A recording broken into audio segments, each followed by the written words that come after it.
Hello guys, February 14 வந்துடுச்சு. எல்லோரும் love பண்ணுறீங்களா? ஜாலியாக இருப்பீங்க. நான் என்ன சொல்கிறேன்னா, மேரேஜ் வரைக்கும் போகிற மாதிரி இருந்தால் லவ் பண்ணுங்கள், இல்லைன்னா லவ் பண்ணாதீங்க. டைம் வேஸ்ட் பண்ணிகிட்டு இருக்காதீங்க. சில பேர் வந்துட்டு என் ஃப்ரெண்ட்ஸ்லாம் லவ் பண்ணுறாங்க, நானும் லவ் பண்ணணும், நானும் இந்த வருஷம் கம்மிட் ஆகணும்னு லவ் பண்ணிகிட்டு இருக்கானுங்க. சில பேர் ஒன் சைடாக லவ் பண்ணுறானுங்க, லாஸ்ட் வரைக்கும் லவ் சொல்கிறதும் கிடையாது. இதில் வேறு நிறைய பேர் ரொம்ப சின்சியராக லவ் பண்ணிகிட்ருப்பாங்க.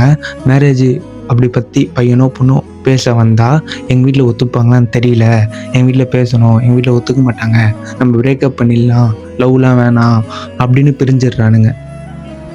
எல்லா ப்ராப்ளத்தையும் நான் ஃபேஸ் பண்ணிப்பேன் அப்படின்னா நீங்கள் லவ் பண்ணுங்கள், தப்பே இல்லை, தாராளமாக லவ் பண்ணுங்கள். கமிட்மெண்ட் தாங்க, லவ்ன்றது ஒரு கமிட்மெண்ட்டுங்க. அது ஈஸி கிடையாது. சும்மா எல்லாரும் வந்து நான் லவ் பண்ணிக்கிறேன் அப்படின்னு சொல்லிட்டு அப்புறம் சண்டே போட்டு ஓடி போகிறது, அதெல்லாம் கரெக்டு கிடையாது. லவ்னா இட்ஸ் அ கமிட்மெண்ட். அதுக்கு முழுக்க நிற்க முடியும் தெரிஞ்சால் லவ் பண்ண, இல்லாட்டி தொடாத, அவ்வளோதான்.